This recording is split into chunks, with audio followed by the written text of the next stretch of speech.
Episode की शुरुआत में दिखाते हैं कि लिंसी का ई रैंक का टीम अपने मिशन को पूरा करके वापस जाने की बातें करने लगे होते हैं। लेकिन तभी लुओ सोंग कहते हैं कि आखिर हम लोग वापस कैसे जा सकते हैं, इस मिशन के रिवॉर्ड हम सभी लोगों में बांटने के लिए इनफ नहीं है। हमारे ताकत के दम पर हम लोग फॉरेस्ट के डीप पार्ट में एंटर कर सकते हैं। अंदर के एरिया को एक्सप्लोर करने के बाद हमें जो रिवॉर्ड मिलेगा वो सभी में बांटने के लिए इनफ होगा। उसकी बात तो सुनकर कैप्टन को उसकी बात में दम लगता है, इसलिए वो उसके लिए मानकर बाकियों से पूछता है कि अगर इसको लेकर किसी को कोई ऑब्जेक्शन है तो कह सकते हो। किसी को कोई भी ऑब्जेक्शन नहीं होता है और वो सभी लोग उसके लिए मान गए होते हैं। वहीं पर लुओ सोंग फिर से बाइजिन को नीचे दिखाते हुए कहते हैं कि हम लोग और अंदर में जा रहे हैं जहाँ पर तुम सिर्फ हमारा बर्डन बन के ही रह जाओगे, इसलिए अब तुम्हें टीम को छोड़ देना चाहिए। ये सुनकर बाइजिन खुश होते हुए सोचता है कि ये इडियट तो मुझे कोई एक्सक्यूज बनाने से रोक दिया है, क्योंकि मैं अपने आप ही इस टीम को छोड़ना चाहता था। दूसरी तरफ में लुओ सोंग की बात को सुनकर लिन से फिर से बाइजिन को डिफेंड करने लगी होती है कि वो गोल्ड लेवल का टैलेंट के साथ में एक जीनियस है वो तो। लेकिन इस बार उसका बात को कैप्टन काटते हुए कहते हैं कि अंदर में खतरा और ज़्यादा बढ़ जाएगा। सिर्फ तुम्हें ही लेकर जाने से हमारा टीम पर काफ़ी ज़्यादा प्रेशर बढ़ गया है। अगर हम लोग बाइजिन को भी लेकर जाते हैं तो। उसकी बातें सुनकर लिन से फिर से कुछ कहने की कोशिश तो करती है, लेकिन इस बार बाइजिन उसे रोकते हुए कहते हैं कि लिंसी, कैप्टन बिल्कुल सही बोल रहा है, मेरा अभी के ताकत के दम पर मुझे वापस चले जाने ही वाजिस्ट डिसीजन होगा। ये बोलकर वो सोचता है कि मैं सिर्फ अकेला काम करना चाहता हूँ, मेरा प्लान को मत बिगाड़ो। तभी कैप्टन उससे कंफर्ट करते हुए माफ़ी मांगते हुए कहता है हमें माफ़ कर देना, लेकिन जब इसका रिवॉर्ड मिलेगा तो हम तुम्हारे साथ जरूर शेयर करेंगे। बाइजिन कहता कोई बात नहीं, मैं अपने ताकत को जानता हूँ।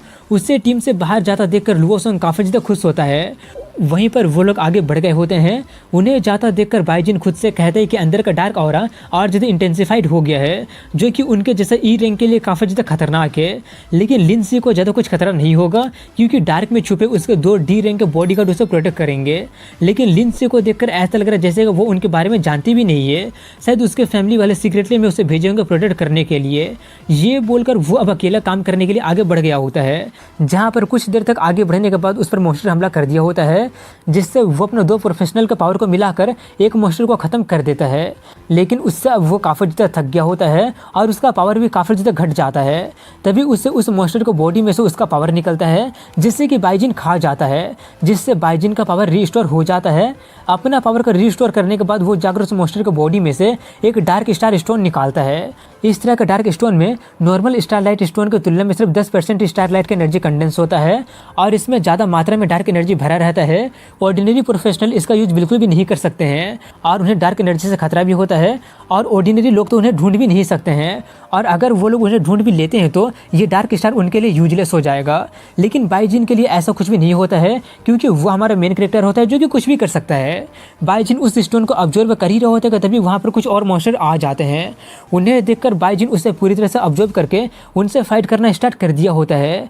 वो उनसे फाइट कर ही रहे होते हैं, तभी एक मॉन्स्टर उससे चोट पहुँचाने में कामयाब होने वाला होता है। लेकिन बाइजिन बहुत ही मुश्किलों से जल्दी रिएक्ट करके उसके अटैक से बच पाता है और अपने गलती से सीखकर फिर से सभी ई रैंक के मॉन्स्टर पर हमला करना शुरू कर देता है। और कुछ देर के बाद में वो सबका काम तमाम कर देता है और उनका सभी डार्क स्टार को लेकर ऑब्जर्व करने लगा होता है। लेकिन तभी उन ई रैंक के डेड बॉडी को आसपास में मौजूद पेड़ ऑब्जर्व करने लगते हैं, जो देखकर बाइजिन काफ़ी ज़्यादा हैरानी से सोचने लगा होता है कि यहाँ का सिचुएशन तो मेरे उम्मीदों का परे चले जा रहा है। उन पेड़ों को देखकर ऐसा लग रहा है जैसे कि पूरा का पूरा जंगल में जान आ गया होगा, और तभी सभी पेड़ अपने लताई से बाइजिन पर अटैक कर भी देते हैं। लेकिन बाइजिन जल्दी से उनके अटैक को डॉज कर लेता है और उनका पावर देखकर वो काफ़ी ज़्यादा घबरा गया होता है, क्योंकि वो लोग काफ़ी आसानी से डी रैंक वालों को भी मार सकते हैं और बाइजिन तो अभी सिर्फ एफ रैंक में ही होता है। लेकिन तभी वो अपने एक दूसरा स्किल का यूज करके खुद को एक तरह का वाइट एनर्जी से कवर कर लेता है, जिससे अब वो पेड़ उसे सेंस नहीं कर पा रहे होते हैं, इसलिए वो लोग अटैक करना बंद कर दिए होते हैं। लेकिन उन पेड़ों के पास में आंखें नहीं होती है और वो लोग सिर्फ अपने परसेप्शन पर डिपेंड हो रहे होते हैं, इसलिए अगर बाइजिन शोर करेगा तो वो पकड़ा जा सकता है। उतना बड़ा मेजर चेंजेस को देखकर बाइजिन उस म्यूटेशन को सोर्स को ढूंढने जाने के बारे में सोचता है। लेकिन तभी वो सभी का सभी पेड़ किसी पर हमला करने लगते हैं। देखने पर पता चलता है कि वो लोग एक बेबी ह्यूमनॉइड पेड़ पर अटैक कर रहे होते हैं। उसे देखकर बाइजिन को समझ में नहीं आता है कि आखिर वो है क्या। वहीं पर उससे दिखाते हैं जहाँ पर सभी पेड़ के लताएं उस पर हमला कर रहे होते हैं, जिससे वो बेबी पेड़ काफ़ी ज़्यादा डर गया होता है और वहीं पर बैठकर रोने लगा होता है। और तभी सभी पेड़ के लताएं उस पर अटैक कर देते हैं, लेकिन उससे पहले ही बाइजिन जाकर उसे बचा लेता है, जिससे अब वो भी बाइजिन के पावर से कवर हो गया होता है, इसलिए सभी पेड़ उसका पीछा भी छोड़ देते हैं। वहीं पर उस ट्री बेबी को देखने पर बाइजिन को पता चलता है कि ये तो काफ़ी ज़्यादा मात्रा में स्टारलाइट के पावर को पोजेस करता है और वो एक स्पिरिट मैनिफेस्टेशन से बनाया गया होता है। बाइजिन उसका रिएक्शन देख देखकर पूछता है क्या तुम समझ रहे हो कि मैं क्या बोल रहा हूँ। इसके जवाब में वो बेबी ट्री अपना सर हाँ में हिला देता है, जो देखकर बाइजिन कहता है कि तुम्हें ग्रेटिट्यूड एक्सप्रेस करना भी आता है। इतना बोलकर वो उससे पूछता है कि क्या तुम्हें इस डार्कनेस के लोकेशन के बारे में कुछ पता है क्या। वो हाँ में जवाब देकर उसे उस जगह पर लेकर जाने लगा होता है। अगले सीन में उनके टीम को दिखाते हैं जहाँ पर वो लोग ई रैंक के ट्री मॉन्स्टर से फाइट कर रहे होते हैं, जहाँ पर वो लोग काफ़ी ज़्यादा मुश्किलों से काफ़ी सारे मॉन्स्टर को ख़त्म करने में कामयाब हो जाते हैं। लेकिन लुओ सोंग अभी भी बाइजिन को नीचे दिखाते हुए लिन से कह रहा होता है कि देखा कि हम लोग कैसे 3 ई रैंक के मॉन्स्टर को हरा दिए हैं। बाइजिन यानी कि उस बर्डन के बिना हमारी टीम और तेजी से प्रोग्रेस कर रहा है। वो सब सुनकर लिन से काफ़ी ज़्यादा इरिटेट होते हुए सोचती है कि ये लुओ सोंग तो सच में काफ़ी ज़्यादा अनोइंग है। क्या ये बंदा ये रियलाइज नहीं कर पा रहा है कभी का सिचुएशन कितना ज़्यादा खतरनाक था, हमारे टीम के लिए भी ये काफ़ी ज़्यादा खतरनाक है। वो लोग बातें कर ही रहे होते हैं कि तभी उनका टीममेट थोड़ा सा घबराते हुए उन्हें बताता है क्या तुम लोग कुछ अजीब नोटिस नहीं किए हो क्या, हमने अपने रास्ते में जितने भी ट्री मॉन्स्टर को मारा है उन सभी को बॉडी गायब हो गया है, जंगल ही उनका बॉडी को डिवोर कर रहा है, इसलिए यहाँ पर आखिर हो क्या रहा है। उसकी बातें सुनकर सभी लोग आसपास के जंगल के अब नॉर्मलिटी को फील करने लगे होते हैं और अचानक काफ़ी सारे पेड़ की लताएं लुओ सोंग पर अटैक कर देता है, जो देखकर सभी लोग काफ़ी ज़्यादा हैरान रह जाते हैं और कहने लगे होता है कि ये सब क्या हो रहा है। ऐसा लग रहा है जैसे कि पूरा का पूरा जंगल जिंदा हो गया है। तभी लुओ सोंग को दिखाते हैं जिससे कि वो सभी के सभी ट्री मॉन्स्टर अपने कंट्रोल में करने लगे होते हैं, जो कि उनसे कहते हैं कि ह्यूमन प्रोफेशन तुम लोग सब मरोगे। वो देखकर सभी लोग और ज़्यादा हैरान रह गए होते हैं और कहते हैं आखिर ये पॉसिबल कैसे हो सकता है, वो मॉन्स्टर सिर्फ ई रैंक के होने के बावजूद भी सेम रैंक के प्रोफेशनल को कोरोट कैसे कर सकता है। वो लोग हैरान हो ही रहे होते हैं कि तभी लुओ सोंग उन लोगों पर हमला करने के लिए आगे बढ़ने लगता है। वो देखकर उनका कैप्टन जल्दी से अपने एरो से हमला कर देता है, लेकिन उसका उस एरो से लुओ को कुछ भी नहीं होता है, जो देखकर वो काफ़ी ज़्यादा शॉक्ड रह जाता है। वो हैरान हो ही रहा होता है कि तभी लुओ उस पर अटैक कर देता है। सभी लोग जल्दी से उससे वहाँ से हटने के लिए कहने लगे होते हैं, लेकिन कैप्टन डर के मारे भाग ही नहीं पाता है। लेकिन तभी कोई लुओ पर डी रैंक के स्किल से हमला करके उसे बचा लेता है। कैप्टन उसे देखकर और उसका स्किल को देखकर पूछता है कि तुम दोनों डी रैंक के हो ना। ये सुनकर वो पर्सन अपने हुड को हटाते हुए कहता है कि मुझे लगा नहीं था कि हम लोग ऐसे एक्सपोज हो जाएंगे। दूसरा कहता है कि इसमें हम लोग कुछ भी नहीं कर सकते हैं, किसने सोचा था कि मोसी फॉरेस्ट में इतना बड़ा परेशानी आ जाएगा। उन्हें देखकर लिन काफ़ी हैरानी से पूछते तुम लोग तो। वो लोग कहते हैं हाँ मिस, फैमिली हेड हमें सीक्रेटली में आपको बचाव करने के लिए कहा है। ये बोलकर वो दोनों जाकर उनसे फाइट करने लगे होते हैं, लेकिन कुछ ही देर तक फाइट करने के बाद उसका रिजल्ट को देखकर वो लोग काफ़ी ज़्यादा हैरान रह जाते हैं, क्योंकि वो लोग लुओ सोंग का कुछ भी बिगाड़ नहीं पाते हैं और लुओ सोंग और ज़्यादा ट्री मॉन्स्टर को जैसा दिखने लगा होता है। अगर वो लोग इसी तरह से उससे फाइट करते रहेंगे तो वो लोग काफ़ी ज़्यादा थक जाएंगे और मारे जाएंगे। इसलिए एक बॉडीगार्ड लिन से कहते हैं कि मैं एक गेप को ओपन करता हूँ, आप मौके का फ़ायदा उठाकर भाग जाइएगा। लिन कुछ कहने की कोशिश तो करती है, लेकिन तब तक वो उसे बैटलफील्ड से निकाल देता है। लेकिन तभी कुछ ट्री मॉन्स्टर उसकी तरफ बढ़ने लगा होता है, इसलिए वो जल्दी से वहाँ से भागने लगती है। लेकिन कुछ ही देर के बाद में वो काफ़ी ज़्यादा थक जाती है और सोचती है अब मैं और नहीं भाग सकती हूँ। और तभी एक मॉन्स्टर उस पर अटैक करने वाला होता है। वो देखकर वो काफ़ी ज़्यादा बेसहारा महसूस करते हुए अपने आप से कहते मुझे माफ़ कर देना, तुम लोगों ने अपने जान जोखिम में डाल के मुझे वहाँ से भगा दिया। लेकिन एंड में उसका बात पूरा करने से पहले बाइजिन आकर उसे बचा लेता है और मॉन्स्टर को मार देता है और उससे पूछता है कि तुम्हारे साइड में क्या हुआ है, कैप्टन और बाकी के लोग कहाँ पर है। वहीं पर ई रैंक के मॉन्स्टर को मरा देखकर लिन काफ़ी ज़्यादा हैरानी से पूछती है कि तुम्हारे पास ई रैंक को मारने का पावर है। बाइजिन कहते हैं कि ये सभी चीज़ें काफ़ी ज़्यादा परेशानी खड़ा करती है। ये बोलकर वो उसका कमर पकड़ लेता है, जिससे वो काफ़ी ज़्यादा शर्मा कर कुछ कहने लगती है, लेकिन वो उसका मुंह बंद करते हुए कहता है अगर तुम कुछ और कहोगे तो मैं तुम्हें फेंक दूंगा। ये बोलकर वो उसे पकड़कर अपने पावर से कवर कर लेता है, जिससे कोई भी मॉन्स्टर उन्हें अब देख नहीं पा रहा होता है, जिससे लिन काफ़ी ज़्यादा शॉक्ड रह जाती है और सोचता है क्या यही इसका एक्वायर्ड टैलेंट है, क्या इसके पास तो सच में काफ़ी ज़्यादा सीक्रेट है। वहीं पर बाइजिन उसे एक सेफ जगह पर लेकर जाता है, जहाँ पर जाकर वो उससे पूछता है आखिर वहाँ पर हुआ क्या था, तुम्हारे टीम में 2 डी रैंक के नाइट और थीफ थे ना, उन्हें आखिर हो क्या गया है, क्या वो दोनों भी उन्हें हैंडल नहीं कर पाए क्या। ये सुनकर लिन काफ़ी ज़्यादा हैरानी से पूछते तुम्हें कैसे पता चल गया कि मेरे टीम में 2 लोग डी रैंक के थे। बाइजिन कहा था कैसे पता चल गया, मतलब मैंने अपने आंखों से देखा, वो लोग अपने आप को ज़्यादा अच्छे से डिस्गाइज नहीं किए थे, अपने प्रीवियस बैटल में वो लोग अपने पावर को थोड़ा सा साइन दिखा दिए थे। क्या तुम ये से भी नोटिस नहीं कर पाई थी क्या, एक आर्चर होने के कारण कीन ऑब्जर्वेशन बेसिक होता है, स्पेशली जब तुम आर्चर का गोल्ड रैंक के टैलेंट को एक्वायर की हो तब, लेकिन तुम तो ये भी नोटिस नहीं कर पाई हो, काफ़ी डिसअपॉइंटिंग है। वो सब सुनकर वो काफ़ी ज़्यादा निराश हो जाती है और रोते हुए कहने लगी होती हाँ ये सच है, तुम सही हो, मुझे थोड़ा सा और अच्छा करना चाहिए था, अगर मैं थोड़ा सा और स्ट्रॉन्ग होती तो ये सब कुछ होता ही नहीं। उसे रोता देखकर वो थोड़ा सा सख्त आवाज में उससे कहता है रोने धोने से कुछ होने वाला है नहीं, जल्दी से सिचुएशन बताओ कि हुआ क्या है। इसलिए वो उसे वहाँ का सारा सिचुएशन बता देती है और बताकर कहते तुम्हारे पास इस मॉन्स्टर को अवॉइड करने का एबिलिटी है, इसलिए जल्दी से वापस चलकर गिल्ड को रिपोर्ट करते हैं, वो लोग एलिट फोर्सेस को रेस्क्यू करने के लिए भेजेंगे। बाइजिन कहता है गिल्ड के एक्सपर्ट को भेजने तक क्या तुम्हें लगता है कि वो लोग अभी तक जिंदा बच पाएंगे? अगर हमारा अप्रोच सही होता है तो एक ई रैंक वाला भी सिचुएशन को हैंडल कर लेगा। ये बोलकर वो अपने मन में कहता है कि अभी तो डी रैंक का प्रोफेशनल को होने के बावजूद भी हम लोग वाइप आउट होने का कगार पर आ गए हैं। वहीं पर लिन उससे कहते हैं कि करप्ट होने के बाद लुवो का ताकत डी रैंक को भी सरपास कर दिया है, इसलिए एक ई रैंक वाले इससे हैंडल कैसे कर सकता है? बाइजिन कहता है मुझे वहाँ पर लेकर चलो, मैं देख लूँगा। वहीं पर उस जगह को दिखाते हैं जहाँ पर वो नाइट एक शील्ड बनाकर बाकी के लोगों का बचाव कर रहा होता है, लेकिन लुवो के बार बार अटैक करने से वो भी काफ़ी ज़्यादा कमज़ोर हो गया होता है और तभी वहाँ पर बाइजिन लोग पहुँच जाते हैं और इसी के साथ यहीं पर इस एपिसोड की एंडिंग हो जाती है। उस जगह पर चले गए होते हैं जहाँ पर वो डी रैंक का नाइट उस लुवो सॉन्ग वाला मॉन्स्टर से फाइट कर रहा होता है। दूर से वो सब देखकर लिंसी कहते कि कैप्टन और बाकी के लोग अब और देर तक होल्ड ऑन नहीं कर सकते हैं, क्या तुम उनकी हेल्प कर सकते हो? बाइजिन कहता है कि मैं उन्हें नहीं बचा सकता हूँ, लेकिन तुम बचा सकती हो। लिन थोड़ी हैरानी से पूछती है और वो मैं कैसे कर सकती हूँ? वो कहते हैं कि अपना टैलेंट का यूज करना सीखो, तुम्हारा गोल्ड लेवल का टैलेंट तुम्हारे एंसेस्टर से इनहेरिट किया गया है जो कि तुम्हारे बॉडी के साथ बिल्कुल कंपेटेबल है। जब तुम उस टैलेंट को अक्वायर की थी तब तुम उसका बेसिक को भी ग्रास्प नहीं की थी, इसलिए आखिर तुम अपने आप को समझती क्या हो? क्या तुम्हें लगता है कि तुम इस तरह का आउटस्टैंडिंग टैलेंट को वर्दी हो? अगर तुम उन्हें बचाना चाहते हो तो तुम्हें उसका यूज करना पड़ेगा। ये सब सुनकर वो थोड़ी सी स्टंट रह जाती है और कहते प्लीज़ मुझे सिखाओ कि मुझे करना क्या चाहिए। वो कहता है फोकस करो, ऑब्जर्व करो और अपने टैलेंट को यूज करो। लिंसी उसके बताए मुताबिक करती है तो उसका आंखों के बीच में एक गोल्डन मार्क अपीयर हो जाता है जो कि उसका टैलेंट होक आई होता है। उसका टैलेंट देखकर बाइजिन सोचते हैं कि उसका टैलेंट के साथ में अगर मैं उससे गाइड करता हूँ तो वो लगभग 10 साल में इस रैंक में पहुँच जाएगी। लेकिन तब भी वो अपने पुराने स्टूडेंट को धोखा को रियलाइज करके सोचता है कि लगता है कि मुझे फिर से स्टूडेंट को लेने का मन करने लगा है, पिछली बार जो वो उसका बदला मुझे अभी लेना ही है। वहीं पर लिंसी को दिखाते हैं जो कि अपना होक आई का यूज करती है तो उसे लुओ सॉन्ग के आसपास में काफ़ी सारा डार्क एनर्जी नज़र आ जाता है जो कि उसके बारे में वो सब बाइजिन को बता देती है। वो सब सुनकर बाइजिन उसे जारी रखने के लिए बोलकर कहता है कि इससे काम नहीं होगा और कोशिश करो, इसलिए वो जारी रखते तो उसे लुओ सॉन्ग का पेट में उसका पावर को कन्वर्जेशन दिखाई देता है, यानी कि उसका कोर दिखाई दे जाता है और वो उसके बारे में भी बाइजिन को बता देती है। वो जानकर बाइजिन कहता है उसका बॉडी में उसने काफ़ी सारे ट्री मॉन्स्टर को करप्टेड पावर को स्टोर किया है, इसलिए वो काफ़ी ज़्यादा स्ट्रॉन्ग बन गया है जिससे तुम सभी लोग उसे हरा नहीं पाए थे। लेकिन फंडामेंटली वो अभी भी ई लेवल का मॉन्स्टर है, अगर तुम उसके कोर में हिट कर देती हो तो उसका बात को पूरा करने से पहले वो वहाँ पर निशाना लगाते हुए कहते मैं समझ गई हूँ, अगर मैं उसका कोर में हिट कर दूंगी तो मैं जीत जाऊंगी। लेकिन तभी वो उसे पीटते हुए कहते हैं कि नहीं, तुम सिर्फ एफ लेवल की हो, इसलिए क्या तुम्हें लगता है कि तुम्हारा एरो उसका डिफेंस को चीर कर कोर को हिट कर देगा? अपना दिमाग का यूज करो।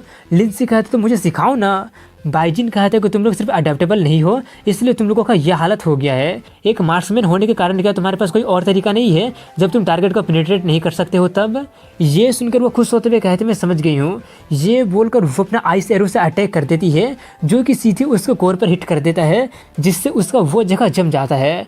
और तभी मौके का फ़ायदा उठाकर बाइजिन अपना फायर वाला ब्लेड से हमला करने के लिए चला जाता है, जो देखकर लिंसी काफ़ी हैरान रह जाती है और उससे कहने लगी होती कि ऐसा मत करो, मेरा आइस एरो उससे सिर्फ कुछ सेकंड के लिए फ्रीज कर सकता है, उसका डिफेंस अभी भी डी रैंक के करीब है। अगर तुम सही टाइम पर उसका डिफेंस को तोड़ नहीं पाए और उसके करीब चले जाते हो तो ये काफ़ी ज़्यादा खतरनाक हो जाएगा।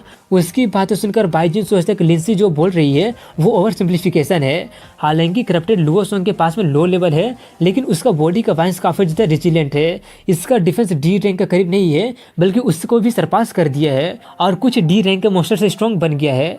लेकिन मैं पहले इसके लिए प्रिपेयर था और उससे आइस एरो से शूट करवाना मेरे ही प्लान का हिस्सा था। ये सोचकर वो अपना फायर से उसके आइस वाले जगह पर अटैक कर देता है, जिससे आइस और फायर का टकराने से स्ट्रॉन्ग डिस्ट्रक्टिव पावर रिलीज होता है, जिससे वो उसका डिफेंस को तोड़ने में कामयाब हो जाता है। वो सब देखकर लिंसी काफ़ी ज़्यादा हैरान रह गई होती है। वहीं पर बाइजिन फ्लेम फिस्ट ब्लेड का फुल पावर का यूज करके उसके करप्टेड कोर पर अटैक कर देता है, जिससे वो टूट जाता है और उसके टूटने के साथ ही लुओ सॉन्ग होश में आ जाता है।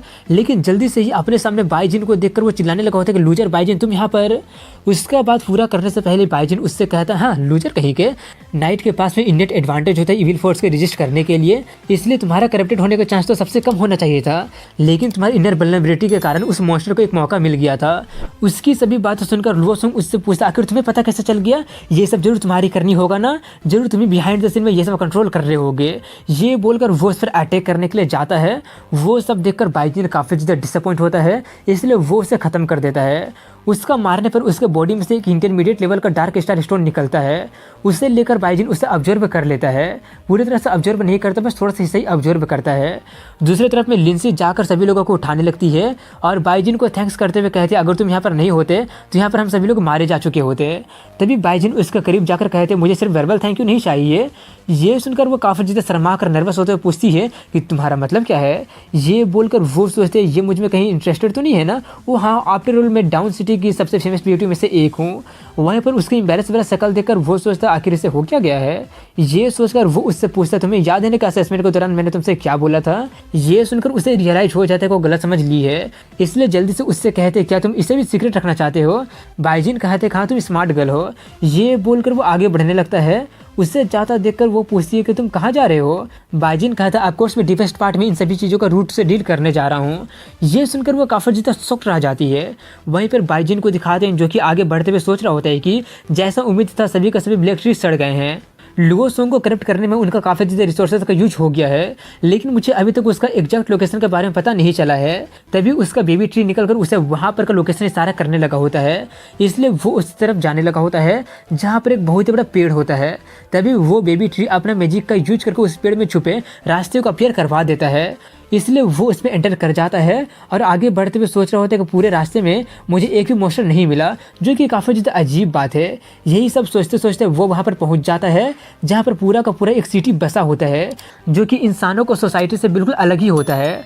वहाँ पर काफ़ी सारी विटैलिटी होता है, करप्शन का नामो निशान होता ही नहीं है।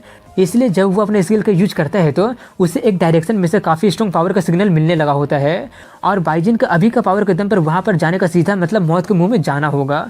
अब वो ई रैंक से सिर्फ कुछ ही पॉइंट दूर होता है, इसलिए वो ई रैंक पे ब्रेक थ्रू करने के बारे में सोचने लगता है, लेकिन उसके लिए अभी उसी इंटरमीडिएट रैंक का डार्क स्टार स्टोन को रिफाइन करना पड़ेगा। लेकिन उतना ज़्यादा मात्रा में डार्क पावर को रिफाइन करने में उसे परेशानी हो सकती है।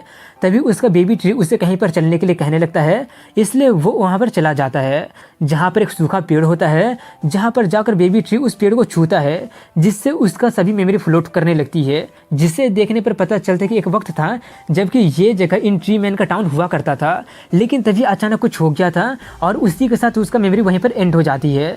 तभी वो बेबी ट्री बाईजीन को अंदर में चलने के लिए कहता है क्योंकि वो ये जानना चाहते हैं कि उसके लोग कैसे होंगे, इसलिए वो उसके साथ अंदर में चला जाता है जहाँ पर उसके सभी लोग मार दिए गए होते हैं। जो देखकर वो बेबी ट्री काफ़ी ज़्यादा रोने लगता है। वो देखकर बाईजीन जल्दी से उसके आगे बंद करते हुए कहता है कि यही आज की दुनिया का क्रूएलिटी है। इसके कुछ देर के बाद में वो लोग मिलकर सभी ट्री मैन के लाश को दफना देते हैं और बेबी ट्री को रोता देखकर बाईजीन सोचता है कि लगता है कि इसके इमोशन को जल्दी शांत होने वाला है नहीं, इसलिए वो अकेले ही आगे बढ़ने लगता है। लेकिन तभी वो भी उसके साथ जाने लगता है और इशारे से कहते मैं बदला लेना चाहता हूँ, इसलिए वो लोग अपना ऑरा को ढककर उस जगह पर पहुंच जाते हैं जहाँ पर इविल पावर काफ़ी ज़्यादा स्ट्रॉन्ग होता है, जिससे काफ़ी आसानी से हाई लेवल का मोस्टर म्यूटेट हो सकते थे। लेकिन बाईजीन को समझ में नहीं आ रहा होता है कि ये सब होने के बावजूद भी यहाँ पर सिर्फ ई और डी रैंक के मोस्टर ही क्यों है, इसलिए वो इन्वेस्टिगेट करने के लिए आगे बढ़ने लगता है जहाँ पर काफ़ी सारे ब्रांचेस के इंटरवाइन से एक स्पेशल तरह का अल्टर बन गया होता है और जो इविल पावर उस अल्टर में जमा हो रहा होता है वही पूरा फॉरेस्ट में ट्रांसमिट हो रहा होता है और वही डार्क एल्टर ही होता है जो कि पूरा जंगल का म्यूटेशन का जड़ होता है।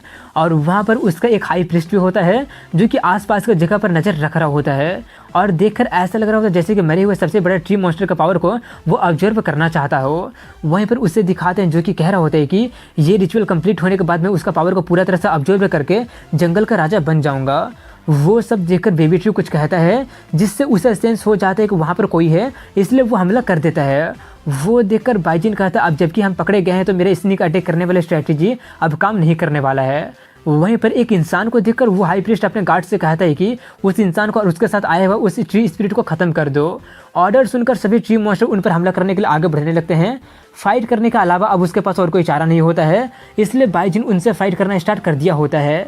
लेकिन वो मॉन्स्टर संख्या में काफ़ी ज़्यादा होते हैं, इसलिए उनसे डील करने में उसे काफ़ी ज़्यादा परेशानी होने लगी होती है। इसलिए वो ऑर्डर देने वाले को यानी कि लीडर को ही खत्म करने के लिए उसकी तरफ बढ़ता है, जहाँ पर उस लीडर के पास में वॉरियर और वॉरलॉक दोनों का पावर होता है। इसलिए बाइजिन उसे क्लोज रेंज में खत्म करने के बारे में सोचकर अटैक कर देता है, लेकिन उसका अटैक करने से पहले वही अपने स्पीयर से हमला कर देता है जिसका पावर काफ़ी ज़्यादा होता है। लेकिन बाइजिन किसी तरह से उसका अटैक को डॉज कर जाता है और उसका पावर देखकर समझ जाता है कि अगर उससे उसे लग गया होता तो या तो वो मारा जाता या तो बहुत ही बुरी तरह से इंजर्ड हो सकता था। तभी वो लीडर उससे कहता फुलिस ह्यूमन मरने के लिए तैयार हो जाओ। ये बोलकर वो अपना दोनों वॉरियर और वारलॉक दोनों को कंबाइन कर लेता है और उसे ख़त्म करने के लिए आगे बढ़ता है, लेकिन उससे बाइजिन को कोई फ़र्क नहीं पड़ता और वो उसका मजाक उड़ा देता है, जिससे वो बंदा काफ़ी ज़्यादा भड़क जाता है और अटैक करने के लिए आगे बढ़ता है।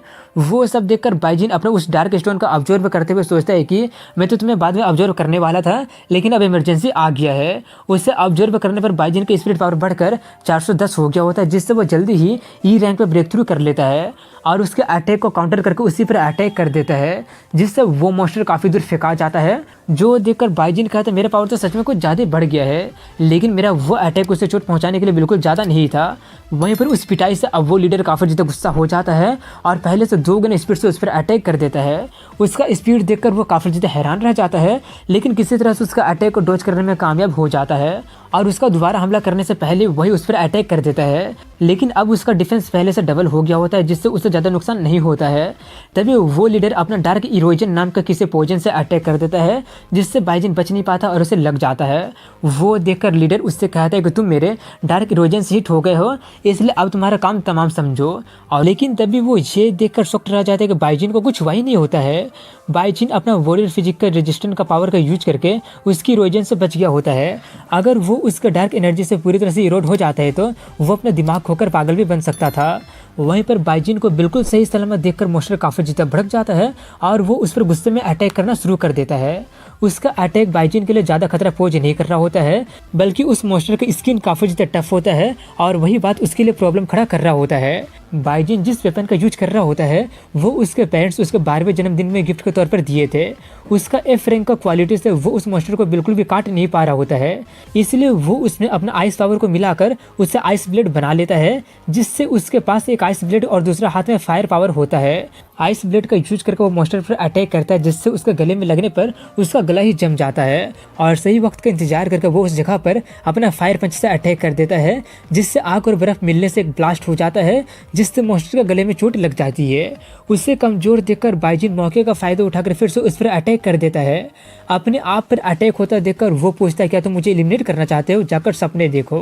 ये बोलकर वो जाकर वहां पर सो रहे सबसे बड़े मॉन्स्टर को जगा देता है, जिसका पावर डी रैंक को भी सरपास कर दिया होता है और मोसी फॉरेस्ट में जितना भी डार्क पावर होता है वो सब आकर उसी मॉन्स्टर में समा जाता है। उसका पावर देखकर बाइजिन काफ़ी ज़्यादा घबरा जाता है, इसलिए अब कोई चारा ना होने के कारण वो अपना एक सीक्रेट टेक्निक का यूज करने वाला होता है, जिसमें उसका ब्लड और सोल को वो जलाएगा, जिससे उसका पावर शॉर्ट टाइम के लिए 10 गुना बढ़ जाएगा और उसका साइड इफेक्ट बहुत ही बुरा होता है, लेकिन अब कोई चारा नहीं होता इसलिए वो उसे करना ही पड़ता है। इसके बाद दूसरे सीन में लिंसी को दिखाते हैं, जो कि किसी तरह से गिल्ड से कॉन्टेक्ट करने में कामयाब हो गई होती है और वो उन्हें वहाँ का पूरा सिचुएशन बता ही रही होती है कि तभी उसका कनेक्शन कटने लगता है, जिससे वो थोड़ी सी कंफ्यूज हो जाती है कि आखिर कनेक्शन कट क्यों रहा है। तभी फॉरेस्ट के डीपेस्ट पार्ट में से उसे काफ़ी ज़्यादा इविल पावर दिखाई देता है। उतना ज़्यादा इविल पावर को देखकर वो काफ़ी ज़्यादा घबरा जाती है, क्योंकि बाइजिन वहीं पर गया होता है। इसी के साथ फिर से बाइजिन को दिखाते हैं, जहाँ पर वो उस मॉन्स्टर से फाइट करने के लिए अपना पावर को 10 गुना बढ़ा लिया होता है और तभी वो मॉन्स्टर अटैक करने वाला होता है, जो देखकर वो लीडर काफ़ी ज़्यादा खुश हो रहा होता है, क्योंकि अब वो जीतने वाला था। लेकिन तभी उसकी उम्मीदों के परे वो मॉन्स्टर उसी को मार देता है, जिससे मॉन्स्टर के साथ में बाइजिन भी काफ़ी ज़्यादा हैरान रह जाता है कि ये क्या हो गया। वहीं पर वो मॉन्स्टर बाकी के सभी मॉन्स्टर को मारने के बाद अब बाइजिन की तरफ बढ़ने लगा होता है, जिससे वो फाइट करने के लिए तैयार होने लगा होता है। लेकिन तभी इस बार वो बेबी ट्री उसे बाइजिन फिर अटैक करने से रोक देता है और वो अपना पावर का यूज करता है, जिससे वो डी रैंक वाला मॉन्स्टर खुद को ही मार देता है, जो देखकर बाइजिन को समझ में नहीं आता है कि आखिर उसने सुसाइड क्यों कर लिया। वहीं पर उसका मरने के बाद उसका बॉडी में से ट्री मैन का काफ़ी सारा मेमोरी निकलने लगा होता है। वो सभी मेमोरी को देखने पर पता चलता है कि वो लीडर उनके विलेज में जाकर उनसे कुछ सीक्रेट आर्टिफैक्ट मांग रहा होता है और ना देने पर वो उन लोगों पर हमला बोल देता है, जिससे उन लोगों में फाइट स्टार्ट हो जाता है। और उन्हीं सब के बीच में कुछ लोग होते हैं जो कि बेबी ट्री को वहाँ से भगाते हुए कहते हैं कि हम आशा करते हैं कि सीक्रेट आर्टिफैक्ट तुम्हें प्रोटेक्ट करेगा और इस डिजास्टर को सर्वाइव करने में तुम्हारा हेल्प करेगा। उसे भगाने के बाद वो लीडर सभी ट्री मैन को मार देता है। वो सब देखकर बेबी ट्री काफ़ी ज़्यादा रोने लगता है। तभी एक ट्री मैन का सोल आकर उसे शांत करता है और बाइजिन को उसे अच्छे से ट्रीट करने के लिए बोलकर गायब हो जाता है।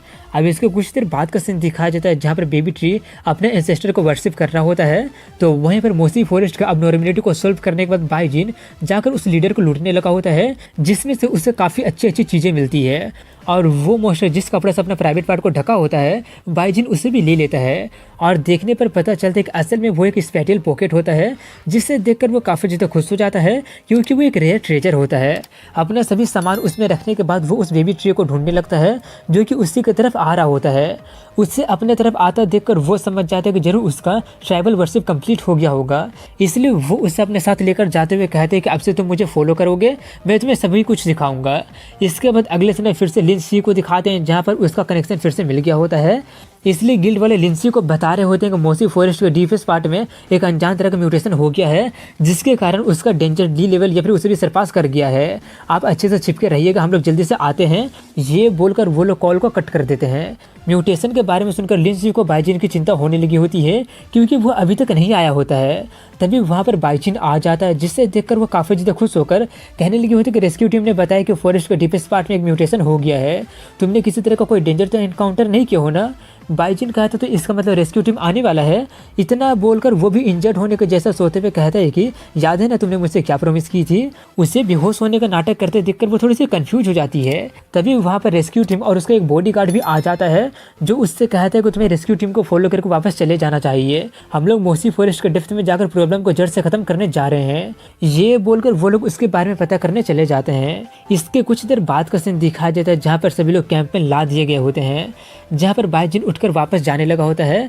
उसे वापस जाता देखकर लिंसी उससे कुछ पूछने की कोशिश तो करती है, लेकिन बाइजिन उसे बोलने का मौका देने से पहले ही कहता है कि इस मिशन के रिवॉर्ड को तुम मुझे ट्रांसफर कर देना। इतना बोलकर वो वहाँ से चला जाता है।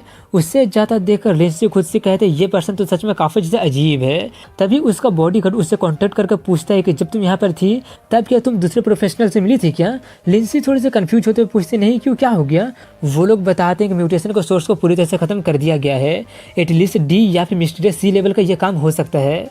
वो सब सुनकर लिंसी काफ़ी ज़्यादा हैरानी होते हुए सोचती है कि कहीं ये काम बाइजिन का तो नहीं है ना, लेकिन जल्दी ही वो अपने मन से वो ख्याल को निकाल देते हैं क्योंकि बाइजिन ई रैंक का होता है। इसके बाद अगले समय दिखाते हैं जहाँ पर बाइजिन घर जा रहा होता है। तभी बेबी ट्री निकलकर उससे इशारा करते हुए कहता है कि मुझे भूख लगा है।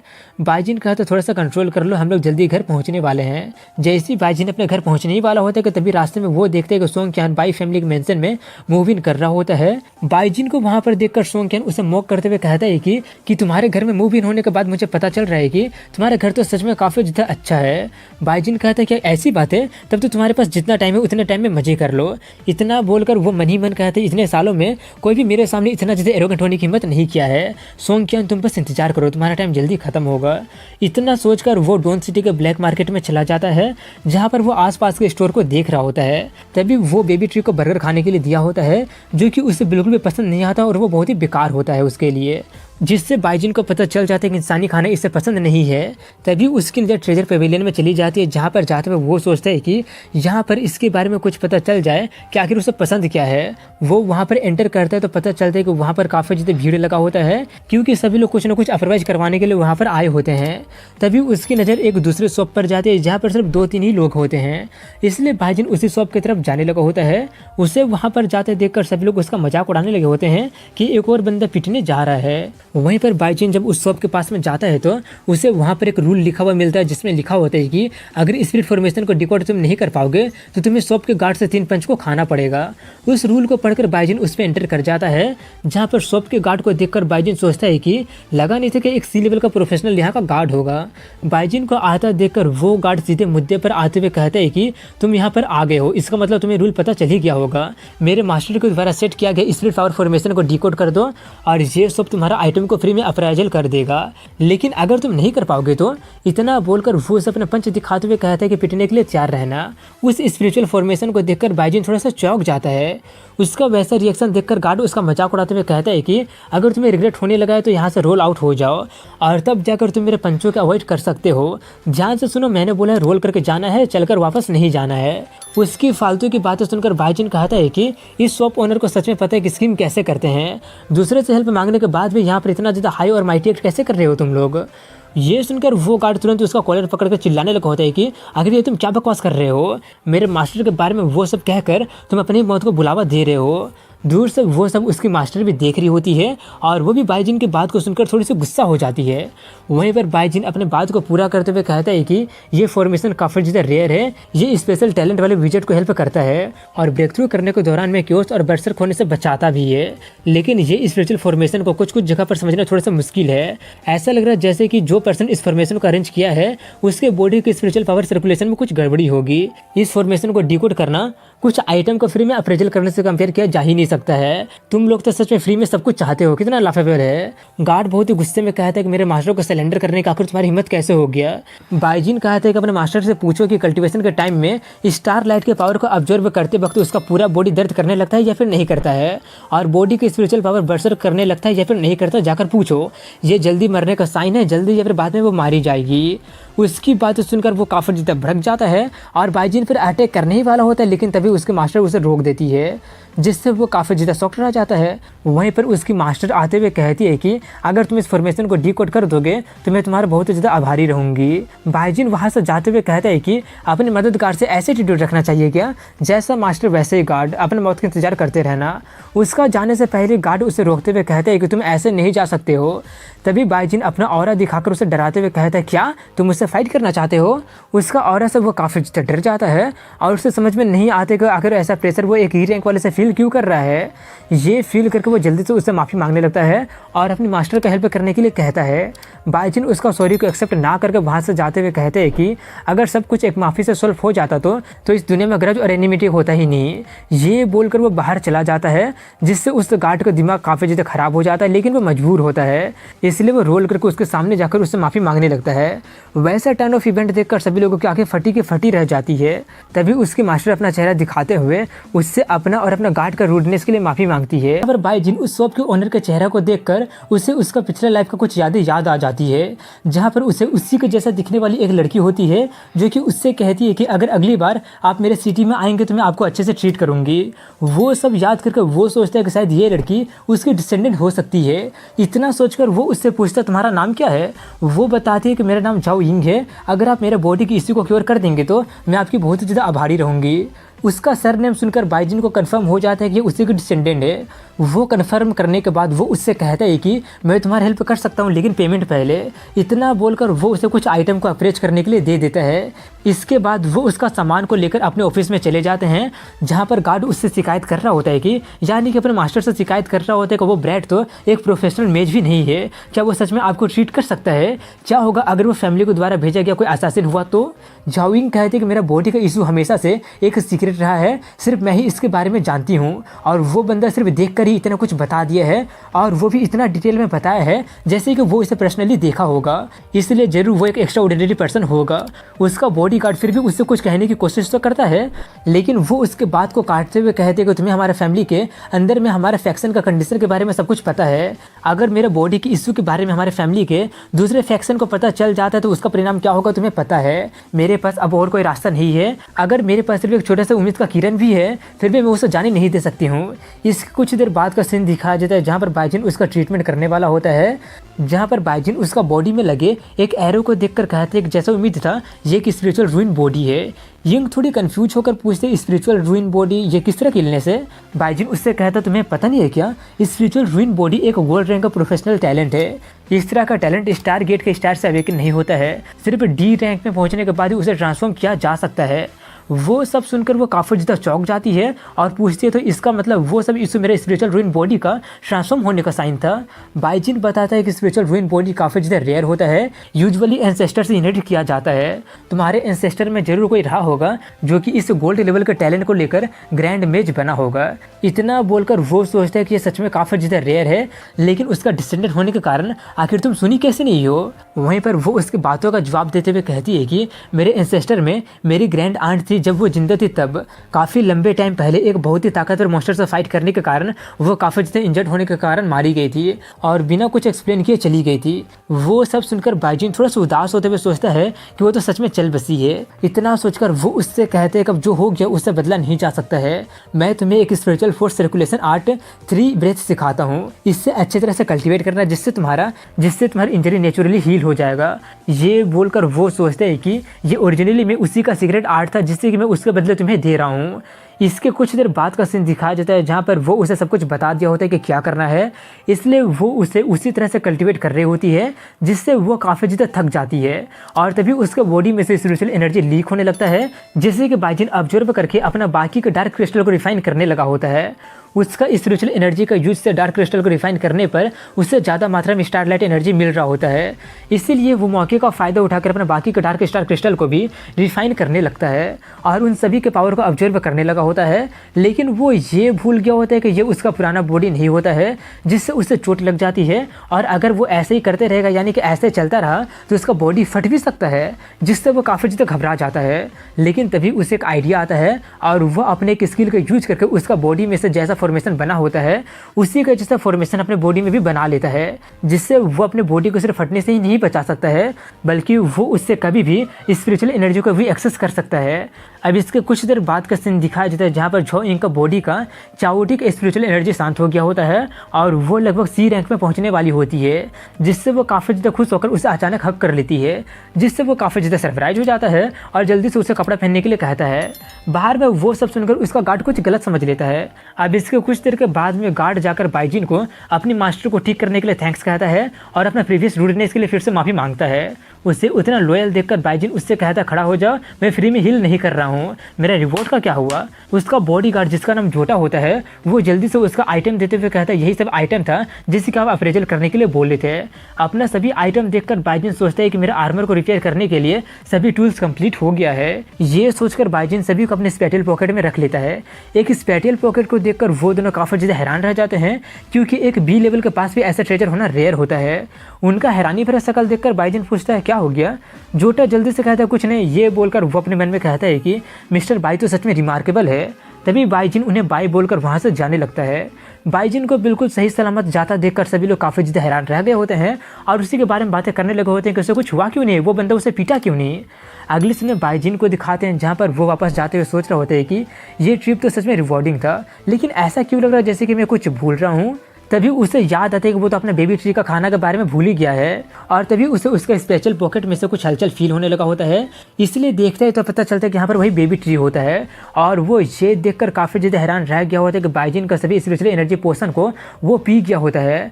अब इसके बाद वॉरियर गिल्ड का होल को दिखाते हैं जहाँ पर बाइजिन अभी भी सदमा में होता है और वो सोच रहा होता है कि मुझे कभी लगा नहीं था कि उसका खाना स्पिरिचुअल एनर्जी पोर्शन होगा। अभी मेरे पास इतना पैसा नहीं है कि मैं उसे खिला पिला सकूँगा। यही सब सोचकर वो जा ही रहा होता है कि तभी मिस्टर दुआन आकर बाइजिन को एक नोटिस दिखाते हुए कहता है कि तुम बिल्कुल सही टाइम पर आए हो। वॉरियर गिल्ड और नाइट गिल्ड दोनों मिलकर एक इवेंट को ऑर्गेनाइज किए हैं। मैं तुम्हारे लिए एक स्पॉट को सिक्योर कर लिया हूँ। तुम उसका बात को पूरा करने से पहले बाइजिन वहाँ से जाते हुए कहता है कि माफ़ कीजिएगा लेकिन मैं उसमें इंटरेस्टेड नहीं हूँ। ये बोलकर वो जाने ही वाला होता है कि तभी उसका नज़र उसमें लिखे हुए रिवॉर्ड पर चली जाती है जिसमें रिवॉर्ड 1 मिलियन पैसा होता है और स्पिरिचुअल पोर्शन का 10 बॉक्सेस होता है। वो देखकर बाइजिन जल्दी से अपना रंग बदलते हुए उससे कहने लगा होता है कि मैं आपका कॉन्फिडेंस को वेस्ट नहीं होने दूंगा। हमारे वॉरियर गिल्ड के ऑनर के लिए मैं इस एक्सचेंज इवेंट में जरूर फर्स्ट प्लेस जीतूंगा। दुआन उससे कहते हैं एक्सचेंज इवेंट में फर्स्ट प्लेस। बाइजिन तुम हाल ही में प्रोफेशनल बने हो इसलिए तुम्हें इतना इतना ज़्यादा एक्सपेक्टेशन की ज़रूरत नहीं है। मैं तुम्हारे लिए स्पोर्ट बाकी के जीने से सीखने के लिए सिक्योर किया हूँ, तुम्हारा चैंपियनशिप जीतने के लिए नहीं किया हूँ। बाइजिन कहते हैं कि मैं समझ गया हूँ। ये बोलकर वो वहाँ से चला जाता है। उसे जाता देखकर सोंग क्यान कुछ लोगों से बाइजिन के बारे में बातें करके उसे रास्ते से हटाने का प्लान बना रहा होता है। और लुओ सोंग के भाई से वो कहते हैं कि तुम्हारे भाई की मौत जिस चोट से हुआ है वो किसी मॉन्स्टर का काम नहीं लगता है, और इसमें बाइजिन ही सबसे ज़्यादा सस्पेक्टेड है। लुओ सोंग का भाई कहते हैं कि अब जबकि उसने मेरे भाई को मारा है तो उसका भी अंत आ ही गया है। ये सुनकर सोंग क्यान और उसका साथी काफ़ी ज़्यादा खुश हो जाता है, क्योंकि अब बाइजिन उसके रास्ते से हटने वाला होता है, ऐसा उन्हें लगता है। इसी के साथ में अगले सीन में उनके इवेंट को दिखाते हैं, जहाँ पर रूल के अकॉर्डिंग में 20 साल के नीचे वाला प्रोफेशनल जो कि आउटस्टैंडिंग परफॉर्मेंस को दिखाया होता है वही इसमें पार्टिसिपेट कर सकता है। और इन सभी प्रोफेशनल का रैंक एटलीस्ट सिल्वर रैंक में होना चाहिए। जहाँ पर सभी लोग बाइजिन को वहाँ पर देखकर उसी के बारे में बातें करने लगे होते हैं कि ये तो वही रीमर वाला बाइजिन है ना, प्रोफेशनल बनने के कुछ ही टाइम के बाद में यहाँ पर पार्टिसिपेट करने आ गया है, आखिर वो अपने आप को समझता क्या है। दूसरा बंदा कहता है कि आने वाला मैच में मैं उससे मैच ना हो जाऊँ तो अच्छा रहेगा, क्योंकि मैं उन सो कोल्ड रूकी जीनियस को पिटाना चाहता हूँ, बाइजिन जैसे गार्बेज को नहीं। इसी के साथ उनके अरीना को दिखाते हैं, जहाँ पर रेफरी सभी को रूल बता रहा होता है और बताने के बाद पार्टिसिपेंट को बुलाता है, जिसमें पहले बाइजिन और उसका एक अपोनेंट जाता है। जहाँ पर बाइजिन को देखकर लिंसी काफ़ी ज़्यादा शॉक्ड रह जाती है कि वो वहाँ पे क्या कर रहा है। वहीं पर उसे देखकर उसका बटलर भी हैरानी से पूछता है कि वो तो वही बाइजिन है ना, ये बंदा तो हाल ही में प्रोफेशनल बना है और एक्सचेंज इवेंट में पार्टिसिपेट भी कर रहा है, वो तो सच में काफ़ी ज़्यादा डेयरिंग हो रहा है। क्या उसे डर नहीं है कि दूसरे लोगों से पीट के रख देंगे? उसका लक तो सच में बहुत ही बेकार है, क्योंकि पहली राउंड में एक स्ट्रॉन्गेस्ट अपोनेंट उसे मिल गया है। वहीं पर अरीना को दिखाते हैं, जहाँ पर उसका अपोनेंट बाओ पे नाम का बंदा होता है, जो कि इंटरमीडिएट ई रैंक का होता है। वो बाइजिन का मजाक उड़ा रहा होता है, उसके बारे में फालतू बकवास कर रहा होता है कि तभी बाइजिन उसे एक पंच करके कहा कि तुम्हारे जैसे स्मॉल फ्राई भी मेरे सामने बहुत बोलने लगे हो। एक ही पंच में वो बंदा काफ़ी दूर फेंका जाता है, लेकिन जल्दी खुद को संभाल कर कहता है कि काफ़ी दर्दनाक था। तो वहीं पर ये देखकर सोंग क्यान और उसके साथी काफ़ी ज़्यादा हैरान रह जाते हैं कि ये कैसे हो गया। दूसरी तरफ में फिर से अरीना को दिखाते हैं, जहाँ पर बाओ पे गुस्से में कहता है कि तुमने मुझ पर स्नीक अटैक किया जब मैं तैयार नहीं था, तब अब मैं तुम्हें तब तक मारूंगा जब तक तुम्हारा सभी दांत ना टूट जाए। तभी बाइजिन को काफ़ी ज़्यादा किलिंग इंटेंट फील होने लगा होता है। देखने पर पता चलता है कि फीलिंग इंटेंट दो लोगों से आ रहा होता है। पहला सोंग क्यान होता है और दूसरा के बारे में उसे पता नहीं होता है, क्योंकि वो अभी तक उस बंदे से नहीं मिला होता है। वहीं पर बाओ पे बाइजिन पर अटैक करते हुए कहते हैं कि आज तुम्हें पता चलेगा कि तुमने किससे पंगा ले लिए हो।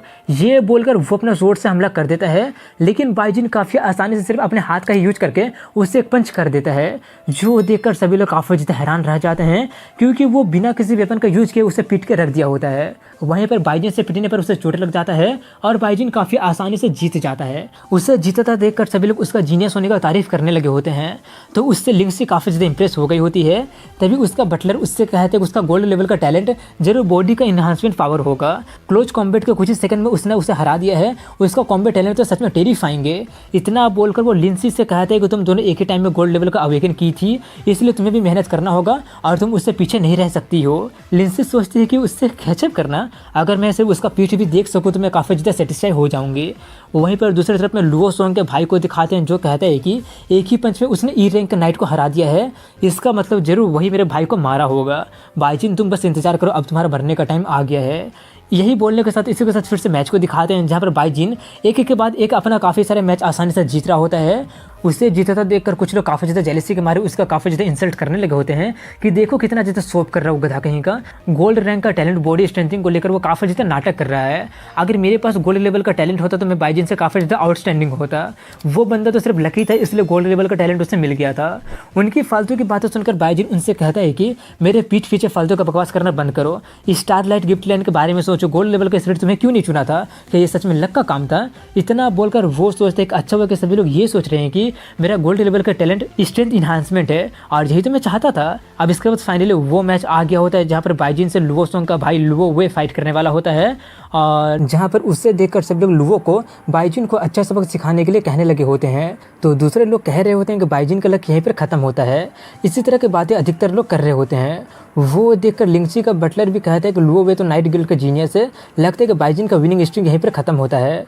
वहीं पर उसे देखकर बाइजिन समझ जाता है कि दूसरा किलिंग इंटेंट इसी से आ रहा था। तभी लुओ वे उससे पूछता, तुम ही बाइजिन हो? लुओ सोंग, क्या तुम्हें वो याद है रिसेंटली में तुम जिस टीम को ज्वाइन किए थे उसमें? उसका बात को पूरा करने से पहले बाइजिन उसे टोकते हुए कहते हैं कि लुओ सोंग मुझे याद नहीं आ रहा है। ओ हाँ, मुझे याद आ गया, तुम उस बंदे के बारे में तो बातें नहीं कर रहे हो ना जिससे कि ट्री मॉन्स्टर पकड़कर मैनिपुलेट कर रहे थे और इवेंचुअली वो मारा गया था। अपने भाई के बारे में वो सब सुनकर वो काफ़ी ज़्यादा गुस्सा में अपना ऑरा को दिखाते हुए कहते हैं कि मेरा भाई को इंसल्ट करने का आखिर तुम्हारी हिम्मत कैसा हो गया, आज मैं तुम्हें नहीं छोड़ूंगा। उसका बॉडी में से गोल्ड कलर का रेडिएंट निकलता देखकर सभी लोग कहने लगे होते हैं कि उसका स्ट्रेंथ तो सच किसी आम ई रैंक वाले जैसा सिंपल नहीं है। उसका बटलर भी कहता है कि लुवो का स्पिरिचुअल पावर तो सच में ई रैंक के पीक में पहुंच गया है। मुझे तो लग रहा है कि 2 महीने के अंदर में वो ब्रेक थ्रू करके डी रैंक का नाइट बन जाएगा। वो बाइजिन बच्चा तो पिटने वाला है। उसकी बातें सुनकर लिंसी सोचती है, लेकिन मुझे ऐसा नहीं लगता है क्योंकि बाइजिन भी सिंपल नहीं है। दूसरी तरफ में वो देखकर सोंगकिन काफ़ी ज़्यादा खुश हो रहा होता है क्योंकि उससे लग रहा होता है कि इस बार लुवो जरूर बाइजिन को उनके रास्ते से हटा देगा। और इसी के साथ अरीना को दिखाते हैं जहाँ पर लुवो भी उस पर हमला करने के लिए आगे बढ़ता है और वो अपना होली स्फीयर वाले स्किल से हमला कर देता है। उसका स्फीयर वाला स्किल थोड़ा ताकतवर तो होता है, लेकिन उससे पता नहीं होता कि अगर वो किसके अगेंस्ट में फाइट कर रहा है, इसलिए बाइजिन काफ़ी आसानी से उसका सभी अटैक को अपने स्वॉर्ड से ब्लॉक कर देता है। जो देखकर सभी लोग काफ़ी ज़्यादा हैरान रह जाते हैं। तो वहीं पर उससे लिंसी और ज़्यादा इंप्रेस होते जा रही होती है। वहीं पर अरीना में दिखाते हैं जहाँ पर उसका अटैक ब्लॉक करने के बाद बाइजिन उस पर अटैक कर देता है, जिससे कि लुवो ब्लॉक तो कर देता है लेकिन उसका फोर्स काफ़ी ज़्यादा होता है जिसका उम्मीद उसे नहीं था। उसे पीछे धकेल कर बाइजिन उससे पूछते कि मेरा स्वॉर्ड को फेस करते वक्त तुम्हें कैसे फील हो रहा है। लुवो वे उससे पूछते कि तुम्हें प्रोफेशनल बने हुए सिर्फ कुछ ही टाइम हुआ है, लेकिन फिर भी तुम इतना ज़्यादा ताकतवर कैसे बन गए हो। लेकिन इससे कोई फ़र्क नहीं पड़ सकता है क्योंकि आज तुम्हारा मरना तय है। ये बोलकर वो एक सी लेवल के एलिक्सर को खा लेता है जिससे उसका ताकत कुछ टाइम के लिए बढ़ जाता है। वो देखकर लिंसी के बटलर काफ़ी ज़्यादा हैरानी से कहने लगे होते हैं कि उसने तो एक फॉरबिडन पोशन ले लिया है, उसका ताकत बढ़कर डी रैंक पे पहुंच गया है जिससे बाइजिन का जान खतरे में पड़ गया है। मुझे जाकर उसे बचाना पड़ेगा, नहीं तो दुआन चाहे मुझे ब्लेम करेगा। वो वहीं पर अरीना भी दिखाते हैं जहाँ पर लुवो अपने एक पावरफुल स्किल से हमला करते हुए कहते हैं कब तुम मरोगे। बाइजिन कहता मौत, और वो भी मुझे, पागल मत बनो। ये बोलकर वो उसका अटैक को काउंटर करने चला जाता है, जो देखकर बटलर उसे हेड ऑन ना जाकर उसे डॉज करने के लिए कहता है। वहीं पर ये देखकर सोनकेन काफ़ी ज़्यादा खुश हो रहा होता है क्योंकि अब वो पिटने वाला था उसके हिसाब से। लेकिन दूसरी तरफ में बाइजिन उसके अटैक को सक्सेसफुली काउंटर कर देता है, मगर लुवो का पावर काफ़ी ज़्यादा होने के कारण बाइजिन का स्वॉर्ड टूट जाता है और उसका अटैक सीधे उसके सीने में लगता है। जो देखकर लुवो काफ़ी ज़्यादा खुश होकर कहने लगा होता है कि इस अटैक से तुम बिल्कुल भी बच नहीं पाओगे, मैं जीत गया, मैंने अपने भाई का बदला ले ही लिया। लेकिन तभी वो ये देखकर काफ़ी ज़्यादा हैरान रह जाते हैं कि उसका स्फीयर उसका बॉडी में छेद नहीं कर पा रहा होता है क्योंकि उसका अटैक को वही फॉर्मेशन ब्लॉक कर दिया होता है। बाइजिन उससे कहता है क्या तुम्हें लगा था कि मुझे तुम्हारा डर्टी ट्रिक्स के बारे में पता नहीं चलेगा, मैंने पहले ही उस फॉरबिडन पोशन को सेंस कर लिया था। तुम उससे अच्छे तरह से काउंसिल करने की कोशिश तो किए थे लेकिन तुम उसे मुझसे छुपा नहीं सके थे। लुवो काफ़ी हैरानी से पूछता आखिर तुमने उसे नोटिस कैसे कर लिया था। ये बोलकर वो अपने स्फीयर को निकालने की कोशिश तो करता है लेकिन वो उसका फॉर्मेशन में अटक गया होता है जिससे वो उसे निकाल नहीं पा रहा होता है। तभी बाइजिन उससे कहता है मेरी बारी आ गई है। ये बोलकर वो उस फॉर्मेशन का यूज करके उसके स्पिरिचुअल पावर को ऑब्जर्व करके ब्रेक थ्रू कर लेता है और एक ही पंच में उसे मारकर फेंक देता है जिससे वो काफ़ी दूर फेंकाकर जाकर दीवार से टकरा जाता है और बाइजिन वो मैच काफ़ी आसानी से जीत जाता है, जिससे सोंगक्यान की तो काफ़ी ज़्यादा फटने लगी होती है और वो सोचते हैं कि ये पॉसिबल कैसे हो सकता है। वहीं पर स्टेज पर बाइजिन कहता है कि लगता है कि उसके पास फाइट करने का और ताकत नहीं है, इसलिए रेफरी विनर को अनाउंस कर दीजिए। रेफरी उससे कहते हैं कि तुमने उसे कुछ ज़्यादा जख्मी कर दिया है। बाइजिन माफ़ी मांगते हुए कहता है मुझे लगा नहीं था कि वो रूल को वायलेट करके बैंड सब्सटेंस को ले लेगा और उसका ऐसा हालत हो जाएगा, और मेरा ताकत फाइट के बीच में बढ़ा है तो मैं आगे से ध्यान रखूंगा। ये सुनकर रेफरी सोचता है कि ये बंदा हाल ही में प्रोफेशनल बना है ना, जो पावर वो अभी दिखाया है कहीं वो ई रैंक के पीक में तो ब्रेक थ्रू नहीं कर लिया है ना, नहीं देखकर तो डी रैंक लग रहा है।